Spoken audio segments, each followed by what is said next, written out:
Monsieur Zami, quelle était votre biographie avant le camp? Donc, quelles étaient vos origines en Italie, vos parents? Est-ce que vous étiez venu à l'école? Quelle était votre biographie avant Buchenwald?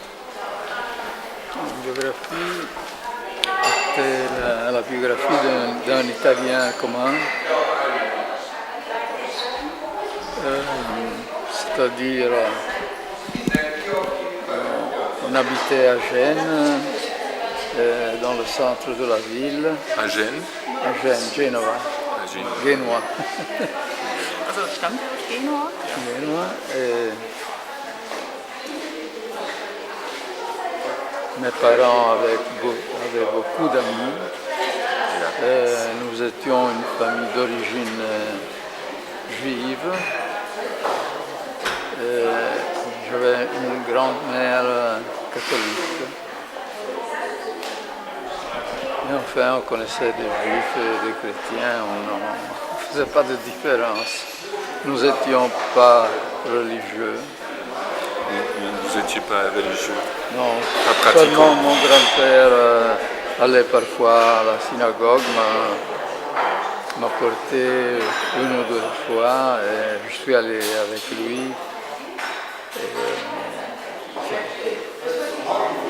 N'était pas un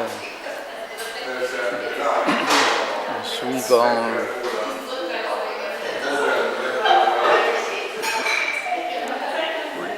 Parfois, juste Yom Kippour, voilà, une fois par an. Ah, vous avez pratiqué à Yom Kippour? Non, je n'ai pas pratiqué, mais mon grand-père peut-être, mon grand-père. Votre pratiquait. grand-père? Yeah. Est-ce que vous aviez des frères ou des sœurs et quelle était la profession de vos parents?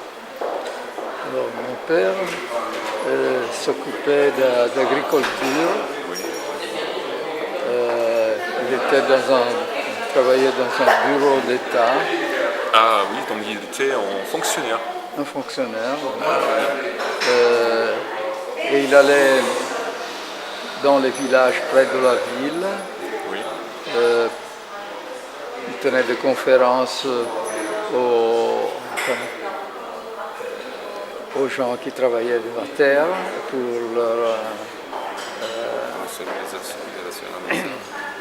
donner des renseignements à propos de produits à employer, comme cultiver, comme défendre des parasites, enfin toutes ces choses-là. Il était très bien connu, il était très sympathique aussi.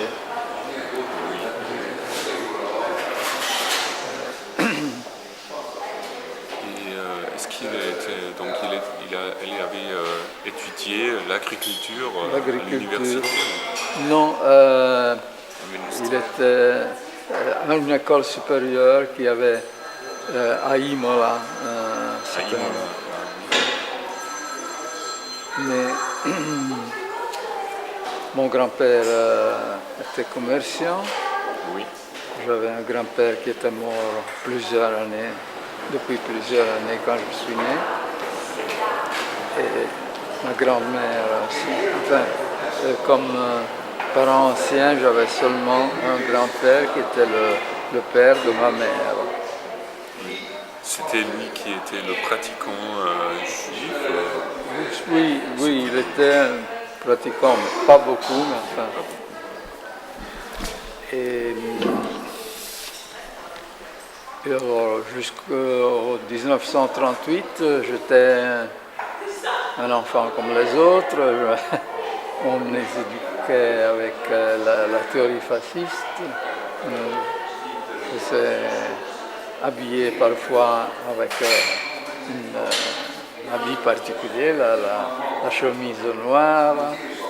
Donc vous étiez dans l'organisation jeune? L'organisation jeune qui démarrait de 6 ans.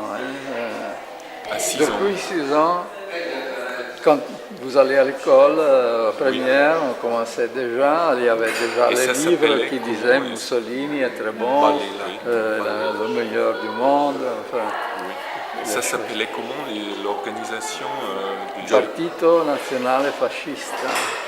Parti national fasciste. On Et pour ne les- savait pour pas les qu'il jeunes, y avait il y avait- d'autres partis, on ne connaissait pas. Oui.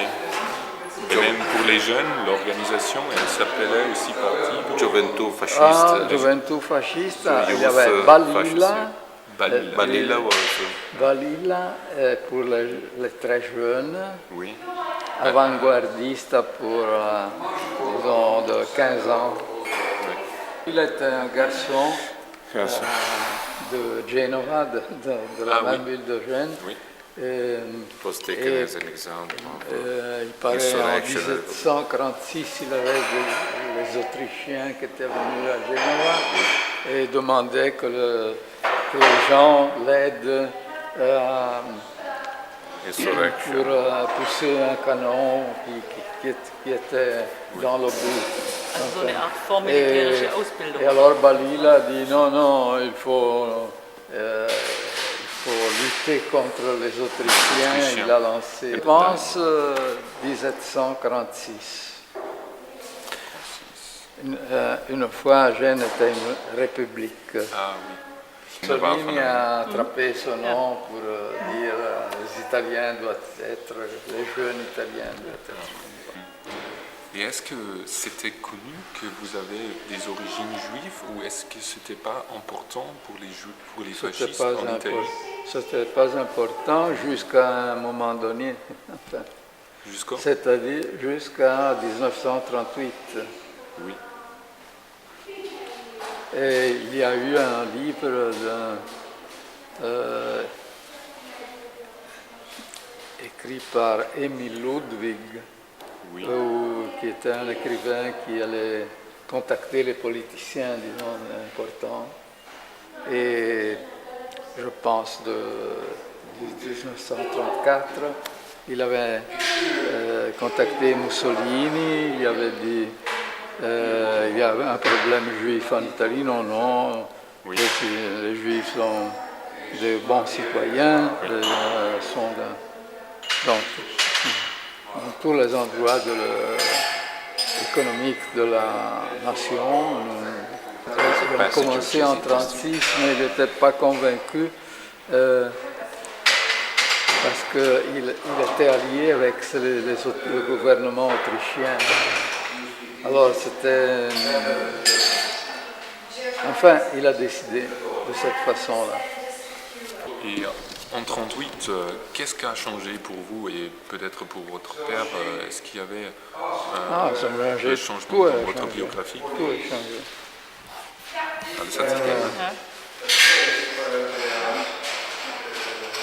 C'est-à-dire en 1938, dans le septembre du 1938, on a approuvé des lois pour la race. On parlait de race ariane et de race juive.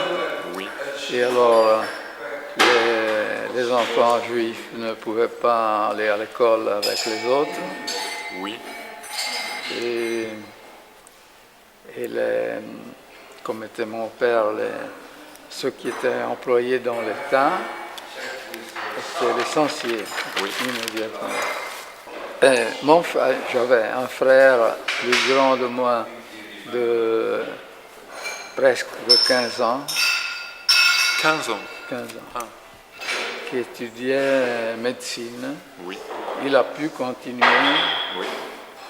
Et il a pris le doctorat, mais il ne pouvait pas visiter les Ariens, Seulement les pour catholiques. pour des juifs. Donc. Oui.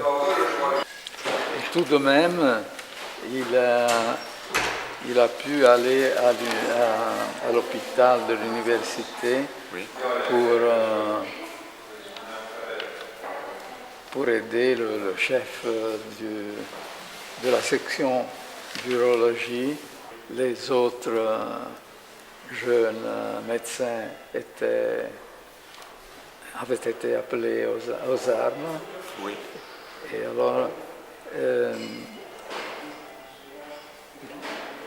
chef de la section savait très bien qu'il était juif. Il ne s'en faisait rien. Et après, j'ai trouvé dans l'archive d'État de Genova un document qui disait le docteur Salmoni travaillait dans la section d'urologie de l'hôpital, et c'était le président de l'hôpital qui écrivait. Et il opérait très bien, mais quand j'ai su qu'il était juif, alors je l'ai licencié immédiatement. Malgré qu'il faisait un très bon travail. Il n'était pas payé pour ça. Il n'était pas payé? Non, il n'était pas payé parce que c'était assistant volontaire. Votre frère, est-ce qu'il a toujours travaillé sans salaire ou c'était comme après le licenciement? Est-ce qu'il était licencié et avant il a déjà travaillé sans être payé? Oui. C'était commun la question de l'assistance volontaire, c'est-à-dire sans être payé, parce qu'un médecin, quand vous avez le degré, vous avez pas la pratique, alors vous acceptez aussi de faire ce travail sans être payé. Ma sœur était du 1919. Elle avait 10 ans plus, un peu plus que 10 ans de plus que moi. Et, quel était le prénom de votre frère? Renato. Renato. Ma sœur s'appelait Dora. Donc après le licenciement de votre père et de votre frère, comment vous avez survécu? Enfin, alors on avait quelque chose, enfin la maison, l'appartement où on vivait était de notre grand-père. Oui. Et puis on avait quelque chose comme de l'argent à la banque. Oui. Et mon père attaché, mais il ne savait pas faire le médiateur, c'est-à-dire de trouver quelqu'un qui voulait acheter un terrain et... Advisor, oui. Consultant. Vous avez compris, là, je ne sais pas, en italien on dit mediatore. Est-ce qu'il a offert des appartements ou des bâtiments Non, les terrains agricoles. Ah, les terrains agricoles. Mais il n'a fait qu'une fois. Il a réussi une fois à prendre quelque chose. Il n'était pas... c'était pas son métier. C'était parce que c'était pas son métier ou parce qu'il était juif et c'était un problème? Non, c'était pas son métier. Il ne connaissait pas comment faire.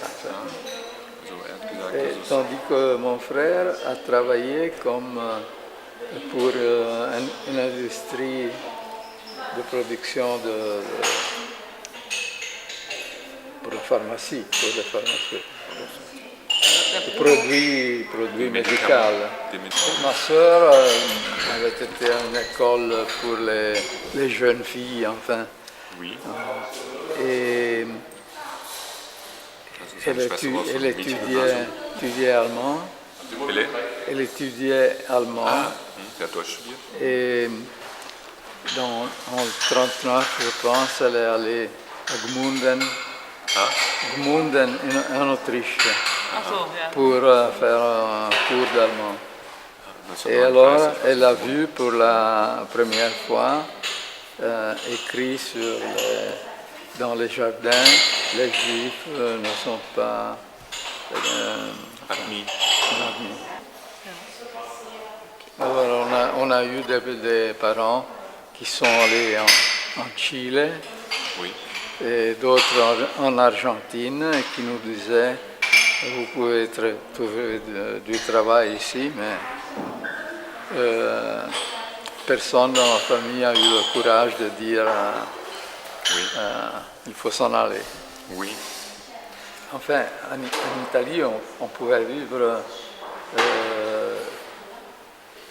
C'était parce que nos amis continuaient à être nos amis. Ouais. On n'a pas eu de difficultés de relation. Oui. Voilà.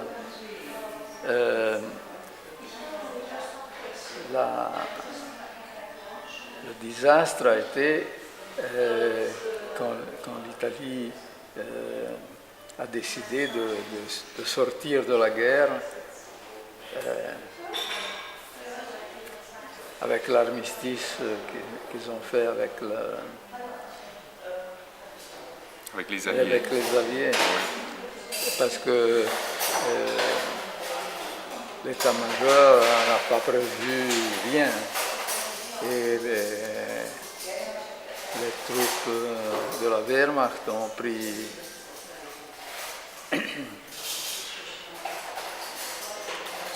occupé une occupation totale. Nous espérions que les Anglais débarquaient à Genova ou quelque part, enfin dans le nord, mais ce n'est pas arrivé. Oui. Alors on savait très bien qu'on courait du danger très fort. On connaissait très bien, on savait même qu'il y avait les douches qui donnaient le gaz. On savait déjà. Auschwitz était connu, un nom connu. Auschwitz et aussi Theresienstadt, c'était des noms qu'on connaissait. La chose a été, mon frère est allé à Rome, il pensait que dans un séminaire, habillé de prêtre, en prêtre, on pensait que les Américains, les Anglais arrivaient. Et à Rome. Arrivé à Rome, et dans ce séminaire est arrivée la Gestapo. Il a dans le séminaire. Ah oui. Et alors il est habillé comme un prêtre, il a réussi à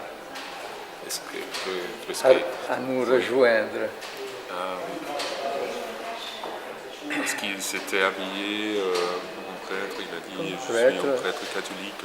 Et le matin tôt, il a dit je dois aller dire la messe. Non? Oui. Et il est sorti. Il est venu avec nous. Il est allé à Gênes. À Gênes, où nous étions, c'était Celle, ce village où nos amis nous hospitaient, s'appelle Celle. Et après, nos amis nous ont dit, il arrive que les Allemands, enfin la Wehrmacht, nous demande de laisser libre pour leurs officiers la villa où nous sommes. Et alors, vous ne pouvez pas rester ici. Oui. À ce moment-là, on a décidé de tâcher d'arriver en Suisse. Oui.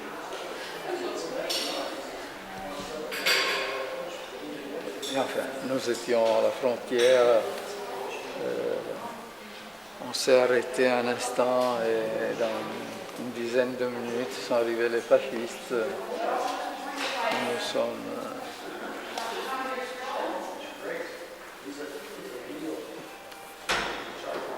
finis dans la prison, dans des prisons, plusieurs prisons. Donc vous étiez divisé, la famille, dans plusieurs prisons? Oui, parfois divisé, parfois non. Et on a été dans le camp de Knackslager Fossoli. Fossoli.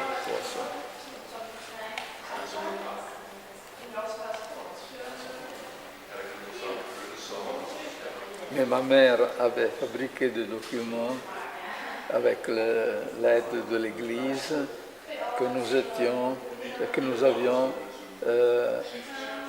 une grand-mère et un grand-père catholiques. Alors, on a été jugé Mischling-Jude. Oui. L'intention de mon frère, c'était de rejoindre l'armée italienne qui venait avec les Anglais et les Américains. Et c'était l'arrestation, c'était encore en 43. Non, c'était 44, avril 44, quand on nous a arrêtés. Also im April 44 war das mit der Schweiz und ja. Genau. Okay. Et, alors,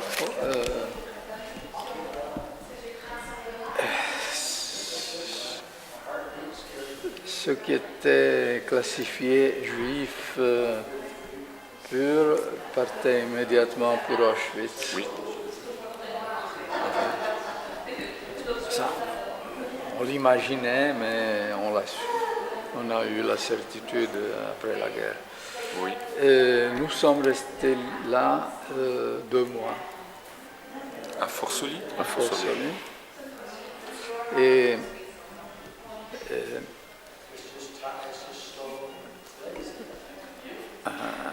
dans un jour, il y a eu un avion américain qui est passé Oui. et qui a mitraillé. Oui. Parce qu'il y avait enfin, je ne sais pas, mais il y avait le drapeau SS, non? Oui.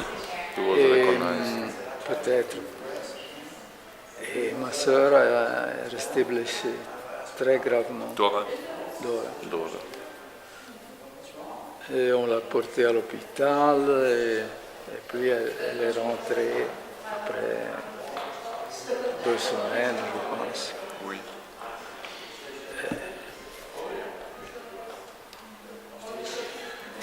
Et au mois de juillet, ils ont décidé de nous faire, de vider complètement le camp. Oui. Où il y avait aussi les prisonniers politiques d'un côté, les juifs de l'autre côté.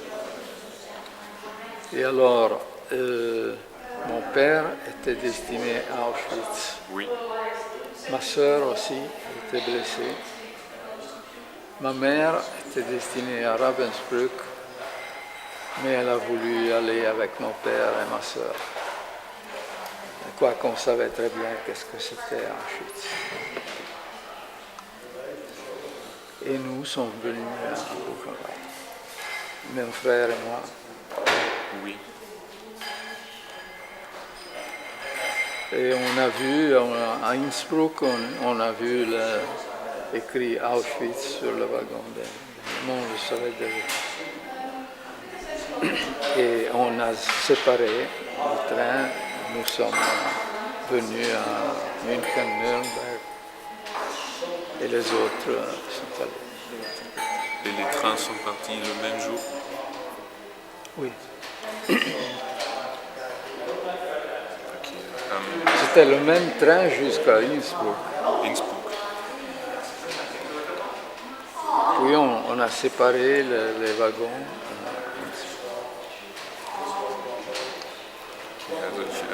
Nous sommes descendus pour porter le café là. On disait quelqu'un veut descendre pour porter quelque chose à boire. L'SS. Pour les détenus, pour les SS. Pour les détenus.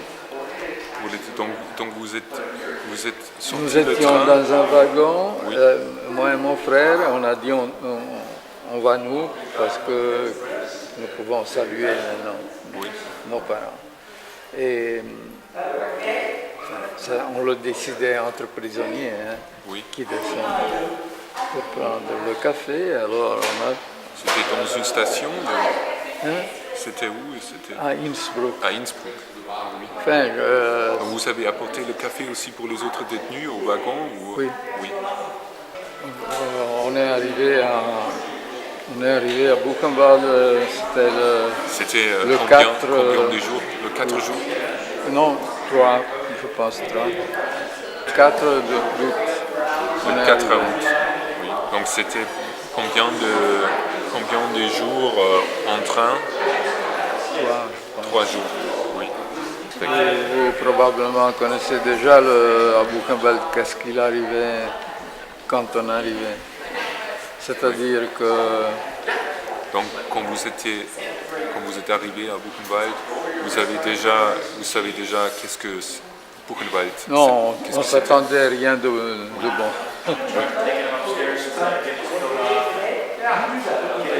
Come facevate a sapere che è di Auschwitz? Chi ve l'aveva detto? Forse A Genova si sapeva. si sapeva.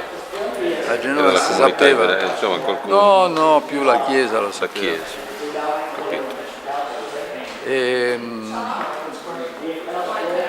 Avevo letto sul secolo che non ho tenuto di tanti anni fa che il cardinale Sì. Boeto aveva avvertito il Papa e che hanno risposto queste circostanze ci sono già note. Sì. Quindi lo sapevano già. Beh, l'avevano On detto a voi connaissait déjà. però cioè voi eravate mica tutti minuti in chiesa, cioè era arrivati.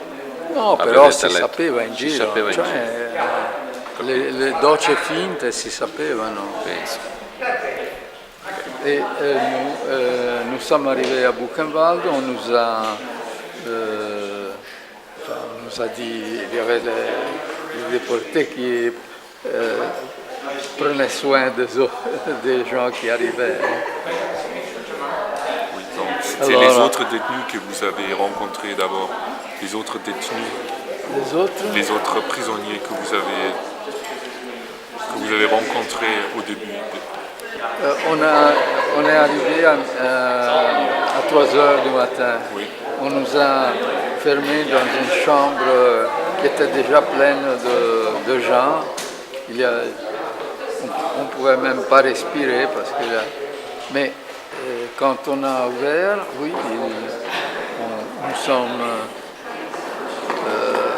on nous a portés, des autres prisonniers nous ont portés à la douche. Enfin, alors on a regardé qu'est-ce qui va sortir de la douche. Oui. Et on a vu que c'était de l'eau, alors bon.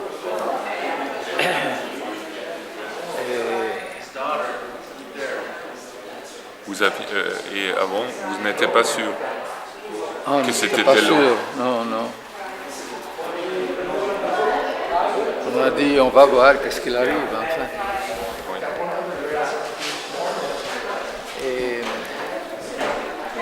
Et après, on nous a donné un morceau comme ça pour nous assurer un peu. Et on est passé dans un couloir Oui. où il y avait des internés aussi qui nous jetaient le pantalon, la chemise et la veste. Et à la fin, il y avait une table, on prenait la casquette. Oui. Le scarpe. Et puis on allait dans un bureau où on te demandait qu'est-ce que tu savais faire. Il y avait des autres internés qui, quand tu es né, comme t'appelles-tu, qu'est-ce que tu... instruction, enfin, qu'est-ce que tu fais comme travail. J'étais 4e gymnasium. Oui. Et mon frère médecin. Et on nous a donné un numéro, un triangle rouge, comme politique. Et enfin, on a déjà remarqué que les numéros ne continuaient pas régulièrement. You? Les numéros Oui. ne continuaient pas régulièrement. C'est-à-dire, Oui.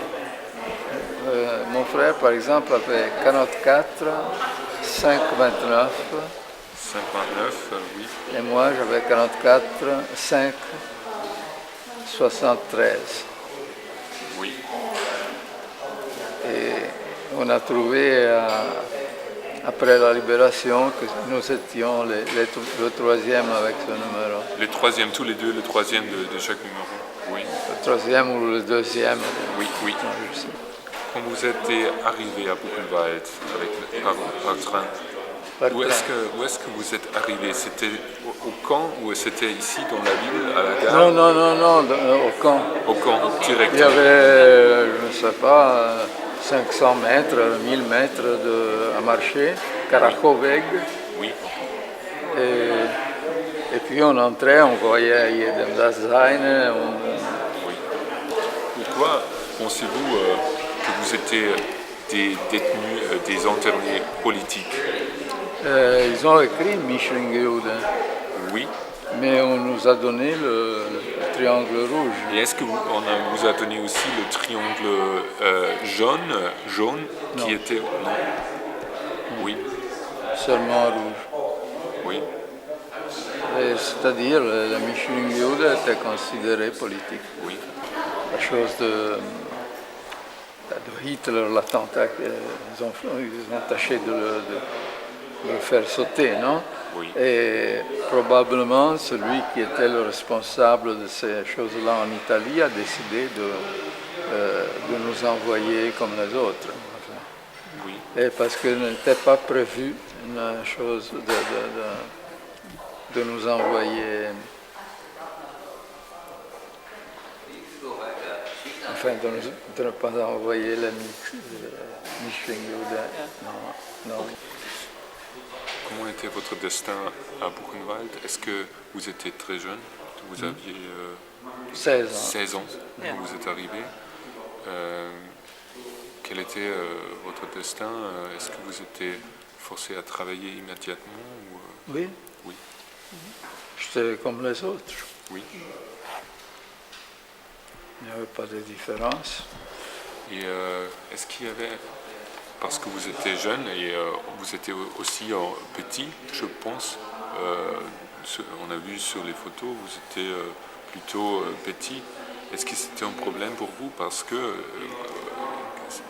que pour les travaux physiques, c'était... Ça n'a pas été un problème. Qu'est-ce que vous avez...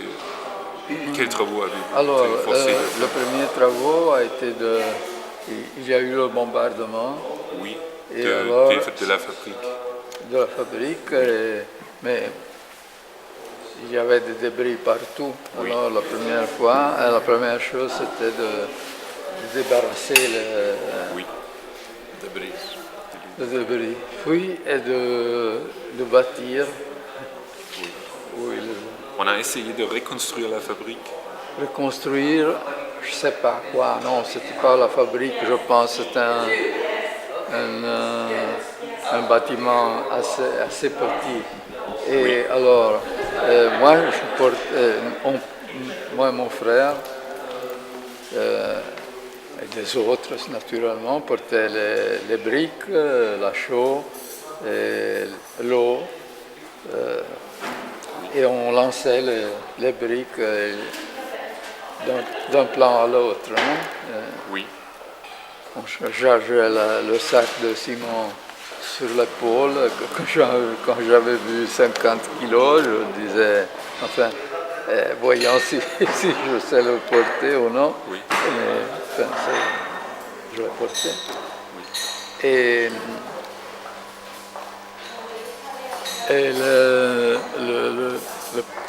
une fois, on nous a pris le numéro et nous sommes venus travailler à Weimar, pas loin de la gare, On nous a pris le pour numéro. changer.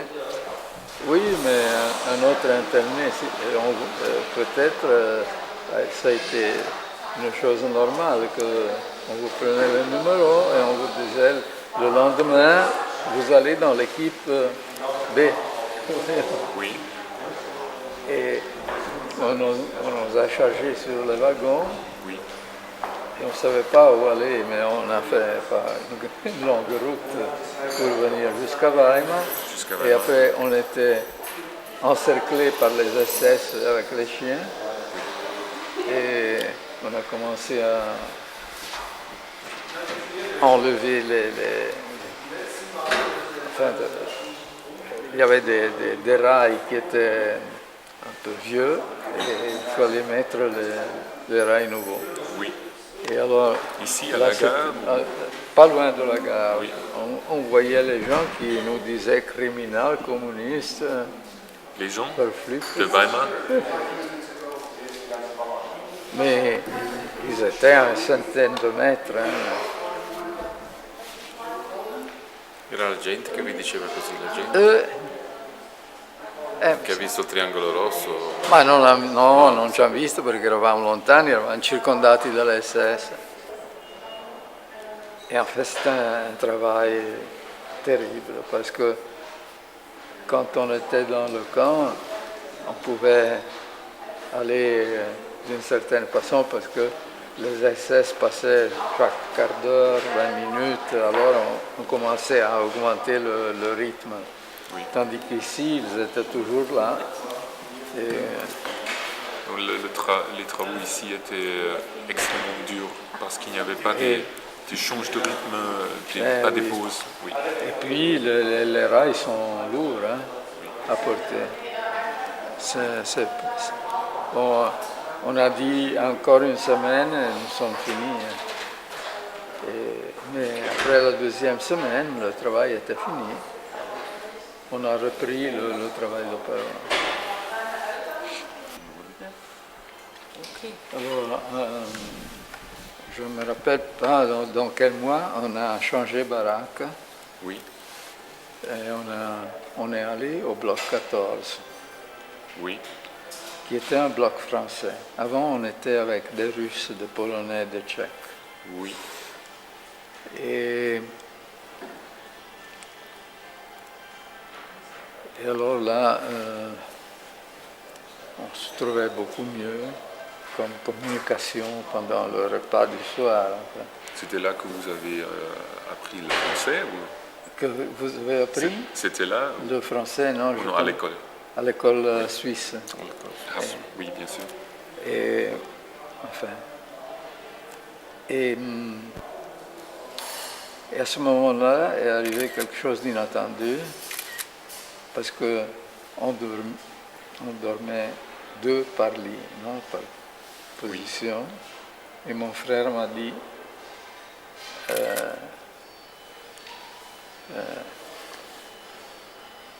tu dormiras avec monsieur. Moi, je dois dormir dans un autre lit. Oui. Et avant, vous avez dormi dans le Toujours lit avec votre frère. Notre frère. Et alors, l'explication que j'ai trouvée après avoir lu quelques livres, c'était que mon frère était dans le comité de résistance Oui. qui se réunissait la nuit. Oui. Il ne devait rien dire à moi. Oui. Il était obligé. Il n'a jamais dit un mot à vous. Non. Et, C'est on n'a pas parlé, même après la guerre. J'ai été longtemps sans parler avec mon frère de ces choses aussi. Oui. Et alors, et puis la mort, je ne sais pas, mais enfin, je sais qu'il était dans le comité. Oui. Mais il n'a pas, même après la guerre, il n'a pas parlé de ça. Non, nous n'avons pas parlé de ça. J'ai commencé à parler de ça en... Mais pourquoi après la guerre, il n'a pas... n'avais pas envie de parler de ça. Ce qui Faudrait... était arrivé à Buchenwald ne m'intéressait pas, enfin je ne pensais pas. Après la guerre, Après la guerre. après la libération. Je pensais, mais je ne pensais pas. Enfin, Oui. j'en parlais pas avec lui. On se voyait même avec d'autres qui avaient été ici, mais on parlait d'autres choses.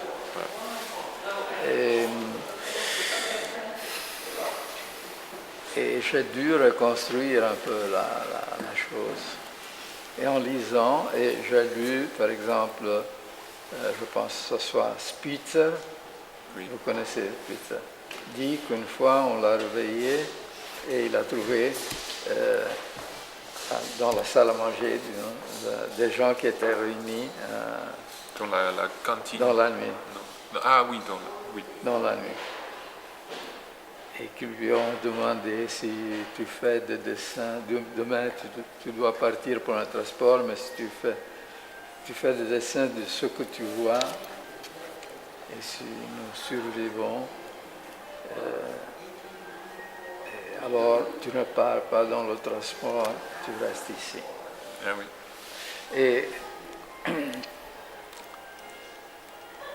Et puis j'ai vu, il y avait ici, il y a la composition du comité italien, mon frère est là-dedans. Il est là-dedans? Ici, il y a quelqu'un qui était avec nous, qui m'a donné ces documents. Après, beaucoup de temps après, j'ai vu que mon frère était dans le comité italien. Et Maria Debert, vous connaissez, non? Oui, bien sûr.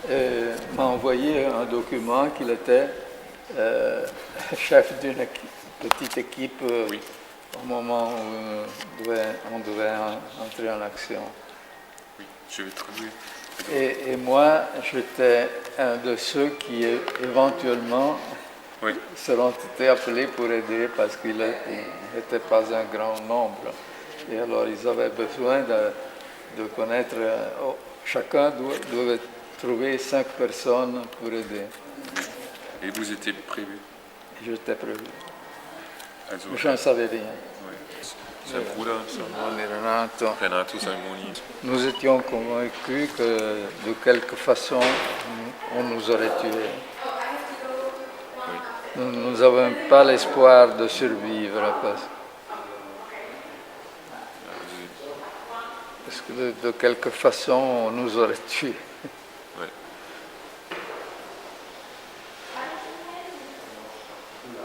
Cet événement avec votre frère, quand est-ce qu'il a joint le comité illégal ou l'organisation? Je ne sais pas, parce qu'on n'a jamais parlé de ça. Sie haben nie drüber geredet, also das Et Achso, das ging jetzt auch nicht aus dieser Unterlage. je pense, j'ai reconstruit après, en voyant les documents, et probablement aussi, il a changé de travail. Moi, je continuais à travailler à l'hiver, à la pluie, disons. Et lui, il travaillait en tailleur. Ah oui. Et au couvert. Ja, das ist ja irgendwann mal Nicht so schnell. Oder vielleicht auch ein bisschen mehr. Probablement, il était très préoccupé pour moi, mais enfin. Oui. Et est-ce que vous êtes resté tout le temps à Buchenwald? Et est-ce que vous avez aussi vécu la libération à Buchenwald? Ou est-ce que vous étiez aussi dans un camp extérieur? Non, toujours à Buchenwald. On m'a appelé deux fois. Mon numéro a été appelé pour partir. Oui. Mais mon frère est venu avec moi, s'est présenté avec moi. Et il a dit au médecin, parce qu'on nous faisait déshabiller pour voir comme nous étions. Oui. Et mon frère a dit, ich bin ein Arzt von Genua, wir zwei Brüder zusammen. Oui. Et le médecin a dit, bon, il m'a renvoyé. Oui. Et la deuxième donc, fois... votre frère, il a dit qu'il vous a examiné, il a dit que vous n'êtes pas prête pour les travaux en extérieur. Non, il a dit tout simplement, ich bin ein Arzt, ist mein Bruder, zusammen. Que vous devez rester en commun. La deuxième fois, le médecin lui a demandé, vous connaissez monsieur le docteur, un docteur de Genova aussi, et mon frère avait travaillé avec lui. Et il a dit, oui, je connais, très bien, très bien. Alors, il m'a renvoyé la deuxième fois. Oui. Et comme ça, je ne suis pas parti pour... Et donc, la libération, quelle était votre impression des derniers jours du camp? Enfin, vous savez qu'on a tâché de faire partir tout le monde. Oui. Le programme, c'était d'évacuer le camp. Oui. Et alors, le comité est venu quelqu'un du comité, pas mon frère, mais et à dire le commandant il avait annoncé par radio qu'il nous rappelait chaque baraque, chaque bloc pour le départ.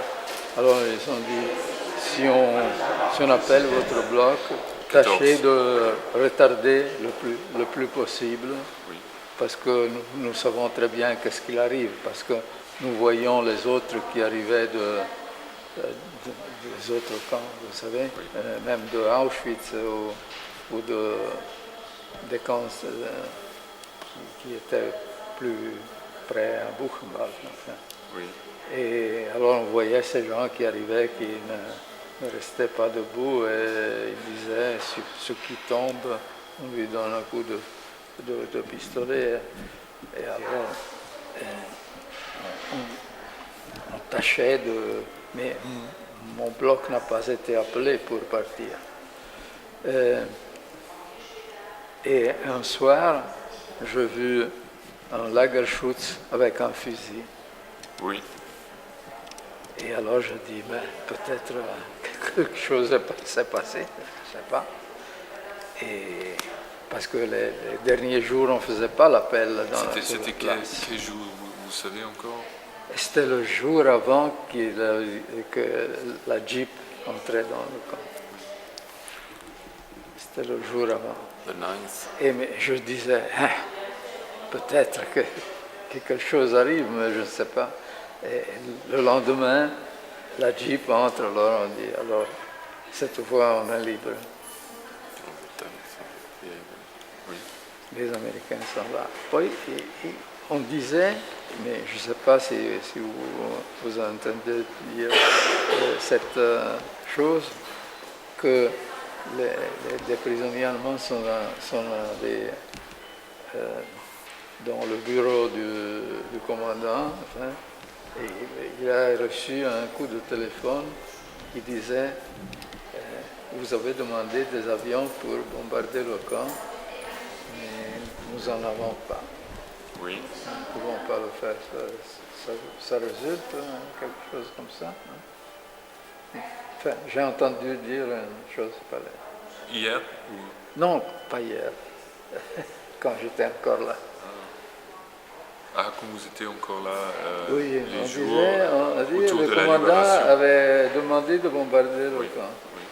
Et moi aussi, après, j'étais déplacé à la cuisine à Kartoffelscheuerei. Ah, après que votre frère est Après, devenu mais tailleur, oui. Le dernier mois, hein, dans le bloc français, il y avait beaucoup de solidarité. Oui. Et une fois sont arrivés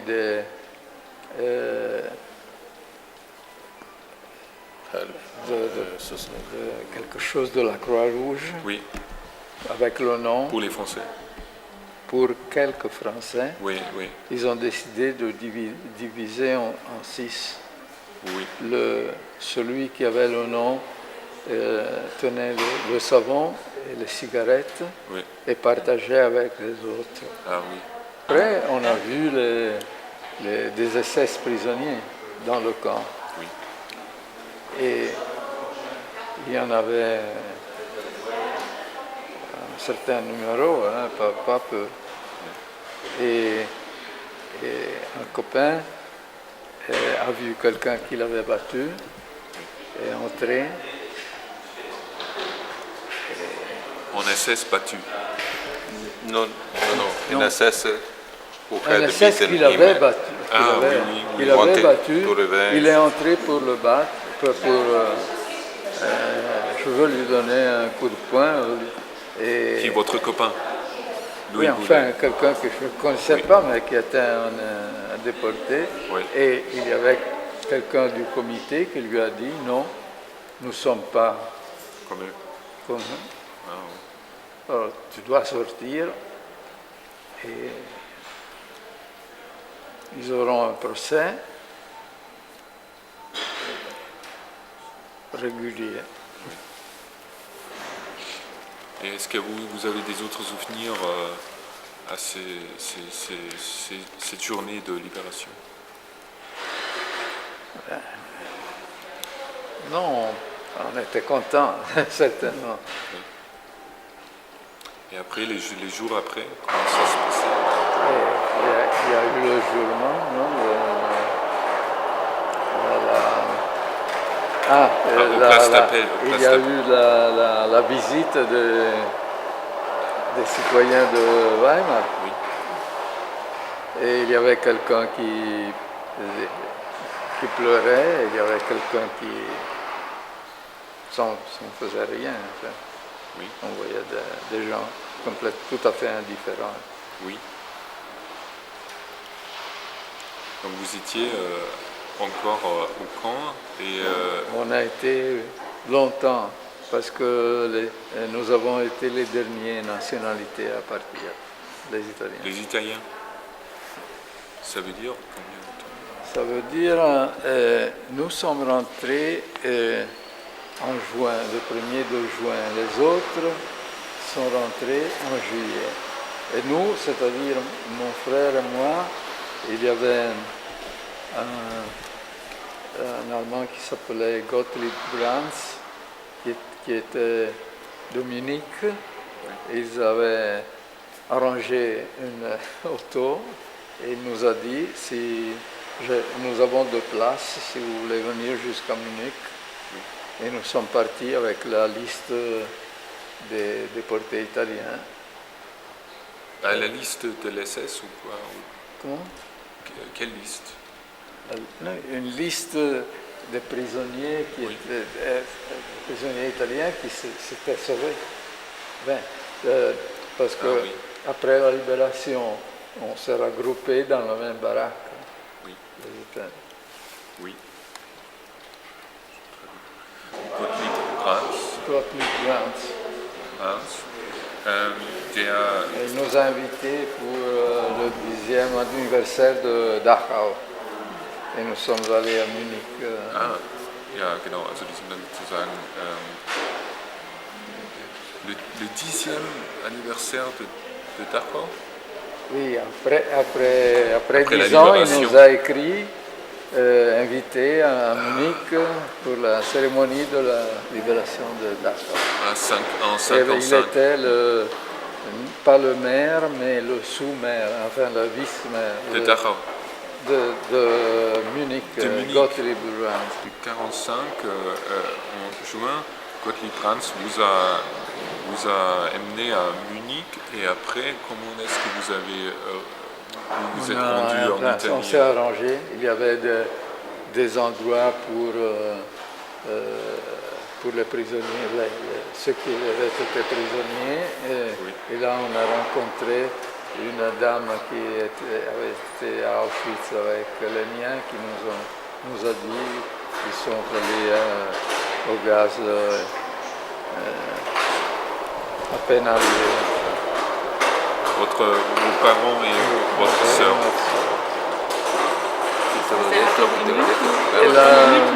Una che si chiamava Crovetti, che era l'interprete a Fossoli. C'est une femme qui était le dolmetscher à Fossoli. C'était encore dans un camp près de Munich. Il y avait des centres pour réunir ceux qui rentraient dans leur pays. Oui. Et donc c'était vous et votre frère qui étaient les seuls survivants de la famille. Oui. Donc qu'est-ce que vous avez fait? Donc vous êtes rentrés Nous sommes en Italie. rentrés en Italie. Notre maison était occupée, l'appartement était occupé, mais il y avait des gens qui avaient eu probablement des liaisons avec l'armée allemande et ils se sont, dans 3 jours, ils ont laissé la maison libre. Après 3 jours? 3 jours, 4 jours.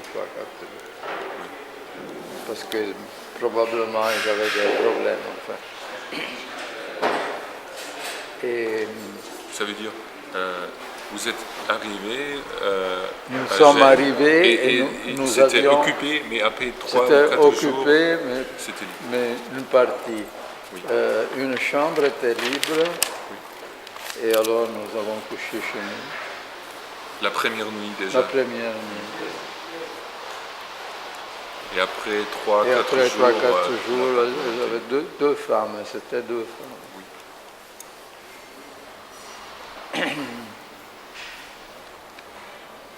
Et puis, nous avions vidé l'appartement parce que on savait que les SS ou je ne sais pas qui prenaient toutes les choses qu'il y avait là-dedans. Oui. Alors j'avais un ami, un copain de l'école de cette photo aussi, que son père avait un magasin pour les meubles parce qu'il s'occupait de vendre des meubles. Un ami de votre père? De moi. De vous? Oui. Et alors, mais le mien le connaissait les parents. Oui. Et alors, on lui a donné les clés de l'appartement. Quand on s'est caché chez d'autres amis, on lui a dit, allez, prenez toutes les choses dans notre appartement. Oui. Et comme ça, nous avions tout. Ah oui. Après un peu de jours, nous avions tous nos meubles, nous n'avions pas de parents, mais les meubles s'étaient restés. Donc, quand vous êtes rentré en Italie, votre frère, il était professionnel, médecin, il avait déjà une carrière avant la guerre, mais vous, vous n'avez pas même le bac, ou je ne sais pas, vous n'avez pas... Non. Qu'est-ce que vous avez fait? J'ai dû étudier. Et, à l'école ou avant, pas à l'école des leçons privées. Oui. Et on a fait une section au mois d'octobre, probablement. Octobre 45. Octobre 1945, pour les partisans et pour les déportés. Oui, oui. Qui n'avaient pas fini l'école. Enfin. Oui. Et alors on m'a renvoyé de latin et de grec et j'ai fait le deuxième en janvier. Alors je suis rentré à l'école au mois de février du 1946. Cos'era il Doria? Hein? Doria? Doria, sì. À la fin de l'année, j'avais 6. C'est juste pour aller au troisième, que c'est le dernier année de lycée. 6, ça veut dire? 6, c'est le minimum de... Donc c'était en cours de préparation d'un demi-année ou de 3 ou 4 mois, on peut dire. Non, je suis entré, les autres avaient commencé en octobre, moi je suis arrivé en février. Ah oui. Et on m'a demandé, mais où est-ce que tu as été? Oui. Bon. Je ne sais pas le dire, enfin, je disais rien, je n'avais pas envie de raconter mon histoire. Mais vous étiez le seul élève qui était déporté ou qui était partisan nous étions deux. Dans ma classe, j'étais le seul. Puis il y avait un autre qui avait été partisan, qui est entré... Ma questo è solo il corso di recupero? No, non Anche era un corso di recupero, era un anno... l'anno normale, soltanto che entravi in febbraio. Ah. E lo facevano al Doria questo? Sì, no, dappertutto. C'era prevista una sessione in ottobre e poi con la riparazione a gennaio. Cosa hai fatto come 2 anni? Da gab es dann so spezielle Regelungen für Ho fatto, non so quanti ne ho fatti, no, sì. Comunque mi sono rimesso in pari abbastanza. E poi quando hai preso la maturità nell'anno? 46. Nel 1946 dunque, quindi avevo recuperato abbastanza. C'è uno, Kugurra, lo conosci? Kugurra è uno abbastanza conosciuto, è stato resistente. Et après, Vous êtes entré en profession ou vous êtes entré en université ou Oui, après je suis entré à l'université, j'ai étudié ingénierie, Oui, parce que moi je voulais faire le médecin. Mais mon frère disait, il n'y a pas de travail, tu vois, les gens n'ont pas d'argent, alors c'est mieux que tu fasses quelque autre chose. Enfin. et puis vous avez travaillé comme ingénieur J'ai travaillé comme ingénieur une trentaine d'années, à 35 Gênes, à Gênes. 30 Je suis Jahre. venu même ici à Dortmund. À Dortmund aussi. Quand dans les Non, années comme ça pour The des steel rencontres industry, techniques, steel Ah manufacturing. oui, des réunions. allez, oui. Des réunions. Et dans quel domaine de l'ingénierie Et non, je suis devenu spécialiste en Schweissen, Oui, soudure. oui. Donc c'était dans aussi, donc vous étiez Métallurgie. à Dortmund dans la métallurgie. Métallurgie. Oui. C'était Ça tombe pas, ça beaucoup va. mieux pour moi parce que je ne suis pas Non, c'était pour l'ingénieur. Mais à Dortmund, c'était pas que vous aviez pas les, comment on dit, Des rencontres Vous de avez un ou deux jours. des rencontres plutôt pour discuter des nouvelles technologies, mais c'était pas un projet que vous avez dirigé à Dortmund, par exemple. Non, Oui, c'était j'ai des rien conférences. dirigé, non. C'était des échanges de visites ou bien des réunions des comités d'unification. Oui. Parfois, Énorme. on échangeait des visites pour voir comme les moyens de production, qu'est-ce qu'ils avaient. Et eux venaient chez nous pour voir aussi. Enfin, c'était un Gab échange. gegenseitigen Austausch. Perché eravamo in comitati di unificazione, sai, le comités européens pour l'unification des caractéristiques des aciers. Oui, Parce que son pays avait sa sa façon de production. classifier, Ah oui. les aciers. Alors il y avait des réunions pour se connaître mieux et pour décider comment changer un peu les fourchettes. Non, par exemple, un acier entre 32 et 42 et l'autre nation entre 35 et 45. Alors que, tâchons d'unifier aussi le niveau de composition chimique. Comme ça, on faisait. Mais après, que c'était la chose que j'aurais aimé faire du début, j'ai étudié psychologie à Padoue. Et j'ai le doctorat en psychologie. Et c'était en parallèle ou c'était après votre... Un peu parallèle, et un peu quand je suis... Enfin, j'avais Vous avez fini 60 de donner ans. les examens. 55. 55 vous avez fait le doctorat à l'université donc, de psychologie. Oui, à Padoue. Parce qu'à Gênes, il n'y avait pas. À Gênes, il n'y avait pas. Et puis, j'ai fait une spécialisation à Milan. Une spécialisation à Milan.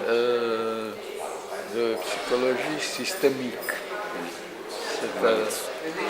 C'est une psychologie qui ne fait pas des rencontres personnelles, mais avec le groupe Avec la famille, oui. Thérapie de famille. Ah oui. Et vous avez aussi pratiqué Oui, un peu. Oui. Pas grand-chose, mais un peu. à Gênes?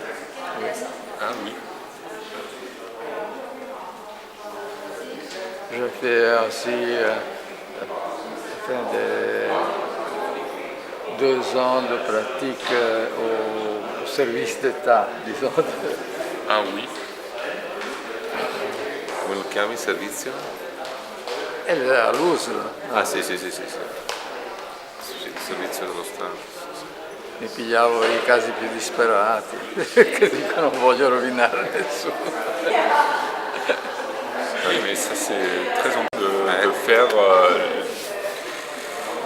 le doctorat Oui, et puis après toute la carrière, la profession. je disais, donnez-moi les personnes plus... il n'y a presque rien à faire parce que comme ça, je ne veux pas faire de dommages. Le premier livre que j'ai écrit, c'était sur la mémoire, parce que j'avais ma belle-mère qui perdait la mémoire et je ne comprenais pas ce qu'elle lui arrivait. Oui. Et à ce moment-là,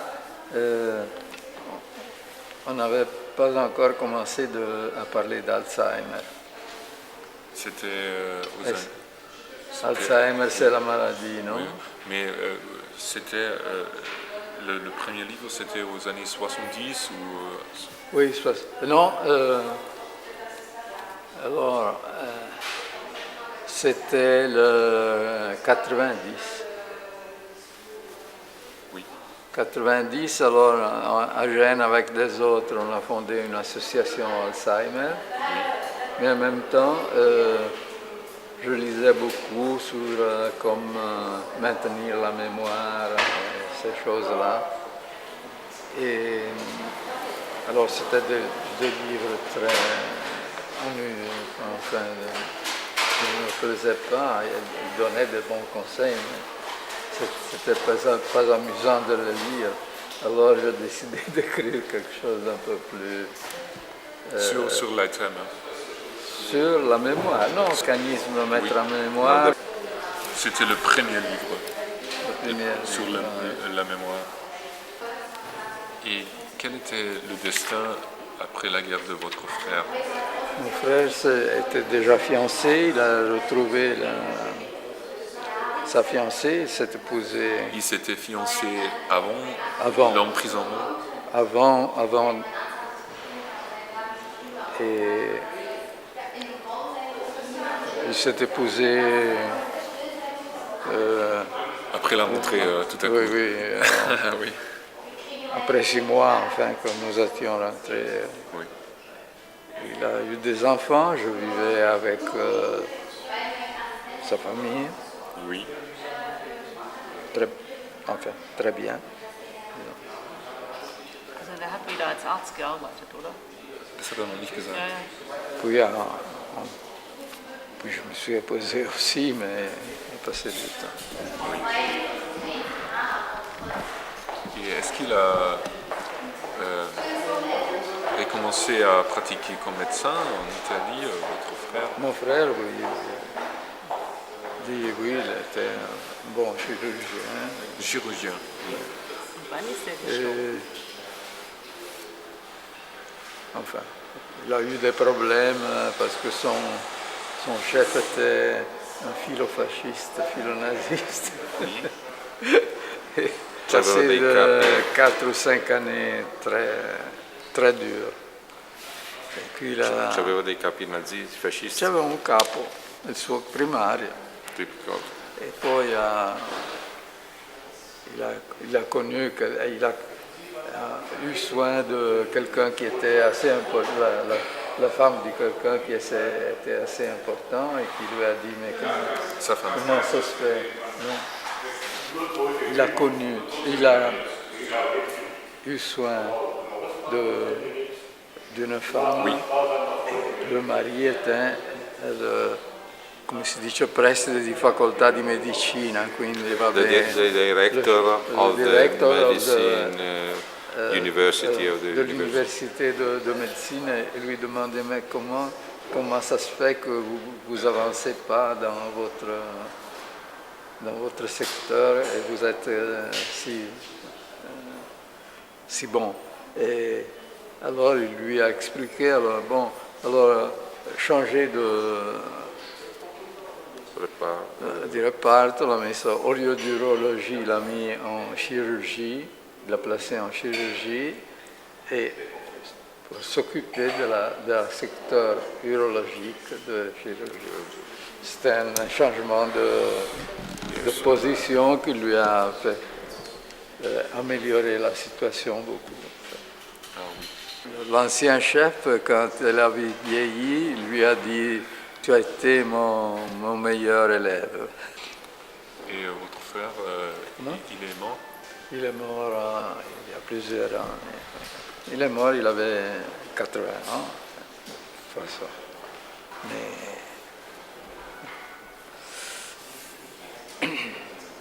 Il vivait aussi à Gênes. Il vivait à Gênes. Oui. On était très unis, mais assez différents de caractère. Et quand est-ce que vous avez rencontré votre femme, mariée? Oui, je suis marié, j'ai oui. J'ai eu deux enfants qui maintenant sont grands. Et ma fille est venue, je suis venu à Buchenwald il y a 3 ans. Avec vous? Ma fille est venue avec moi. Et ils viennent, nous, comme association, nous allons plus souvent à Mauthausen et Dachau, oui. comme c'est plus. Et mon fils est venu avec toute la famille, avec ses fils aussi. Et enfin, ils s'en occupent pas beaucoup, mais ils sont conscients. Voilà. Oui. Je m'occupe de ces choses-ci et du 1998, 1998, parce que celui qui s'occupait des ex-déportés m'a dit je suis malade, il faut que quelqu'un s'occupe de ça. Et donc vous êtes le seul Italien dans l'IKBD aujourd'hui?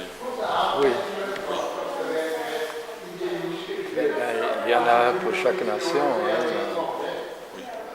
Alors, quelqu'un d'autre peut venir, mais de Buchenwald, et même maintenant, les gens qui ont été déportés sont presque tous morts. Hein. Je me suis trouvé à m'occuper, moi, je n'avais pas attention, je n'étais pas très content de m'occuper de ces choses-ci. Maintenant, un peu Dans plus. Le comité? Hein? Dans le comité? Le comité, enfin, ça commençait plus. Non, pas le comité, mais je m'occupais en Italie. Il y avait un groupe, une association d'ex-déportés. Oui. Et celui qui a été pour plusieurs années le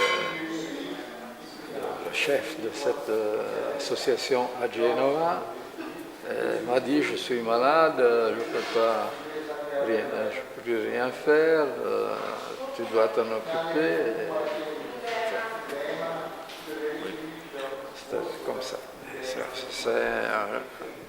Maintenant c'est quelque chose parce que c'est une quinzaine d'années que je m'en occupe. Et en dehors de ça, est-ce que vous êtes jamais entré en politique dans quelques domaines? Non, entrer en politique, je suivis la politique, je suis dans le Parti démocrate, mais enfin, c'est une désolation. Et alors, et donc le comité de déportés, c'est l'IKBD que vous... depuis 88. C'est la première fois que je prends part. Oui. C'était la première fois que vous étiez aussi ici pour le comité ici à Buchenwald, oui. À l'anniversaire. Oui.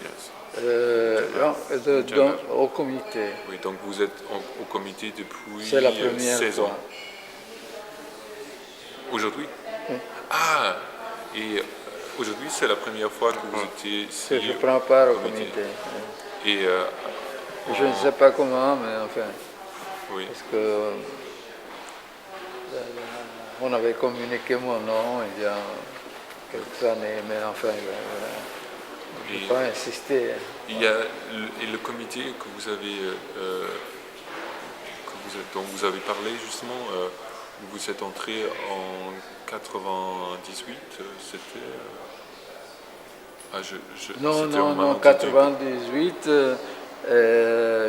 j'ai commencé à m'occuper de ce sujet de la déportation. Oui, bon. Parce qu'il y a une association des ex-déportés. Oui, et à alors, Gênes. À Gênes, c'est la section, la principale est à Milan, le national est à Milan. Et chaque ville a une section. Oui. Association nationale ex-déportés. Et alors à Gênes, l'homme qui s'occupait du fonctionnement de cette organisation m'a dit tu dois t'en occuper. Tu es le plus jeune, le moins vieux. Qu'on voit les gens comme ils sont parce que les habits ne comptent pas. Oui. Et qu'on sent la solidarité si vous avez autour des gens qui le sentent aussi. Oui. Et ça, c'est de grandes choses. Et qu'il faut toujours essayer de faire quelque chose qui semble impossible. Oui. Chaque année, le jour de la mémoire, non, le 27 janvier, c'est aussi en Allemagne, je pense. Non? Oui. Et alors, on nomme ceux qui ont mis à disposition du temps pour s'occuper de ces choses-ci, sont nommés héritiers de l'âme. De cette façon, on peut continuer. Sinon,